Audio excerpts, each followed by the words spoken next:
మహబూబాబాద్ జిల్లా కేంద్రంలో సంక్రాంతి సందర్భంగా భక్తులు ఏర్పాటు చేసిన బొమ్మల కొలువు చూపర్లను ఆకట్టుకుంటుంది. గౌరమ్మకు వేద మంత్రాల నడుమ విశేష అలంకరణలతో పూజలు చేసి బొమ్మల కొలువు ఏర్పాటు చేశారు భక్తులు. తీర్థయాత్రల్లో సేకరించిన బొమ్మలతో కొలువు ఏర్పాటు చేశారు.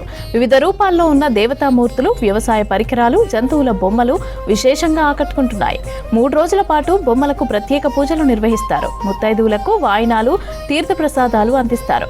బొమ్మల కొలువుతో కోరిన కోర్కెలు నెరవేరుతాయని, ఆర్థిక ఇబ్బందులు, శత్రుబాధలు కూడా తొలగి అష్టైశ్వర్యాలు సిద్ధిస్తాయని భక్తుల నమ్మకం.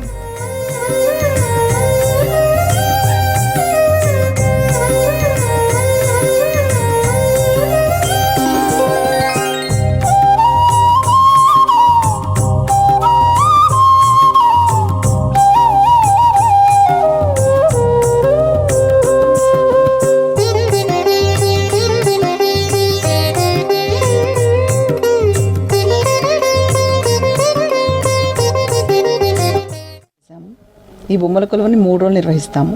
మొదటి రోజు భోగి, బొమ్మలకు భోగి పళ్ళు పోస్తాము. 2వ రోజు సంక్రాంతి, సంక్రాంతి నోము ఉంటుంది. 3వ రోజు కనుమ, 3వ రోజు ఉద్వాసం చెప్తాము. 3 రోజులు 3 ప్రసాదాలు తయారు చేసి బొమ్మలకు నివేదన చేస్తాం. ఈ బొమ్మలన్నీ మేము యాత్రలకు, తీర్థయాత్రలకు, పుణ్యక్షేత్రాలకు వెళ్ళినప్పుడు అక్కడి నుంచి కొన్ని తీసుకొచ్చి భద్రపరిచి ఈ బొమ్మల కొలువు ఏర్పాటు చేస్తున్నాము.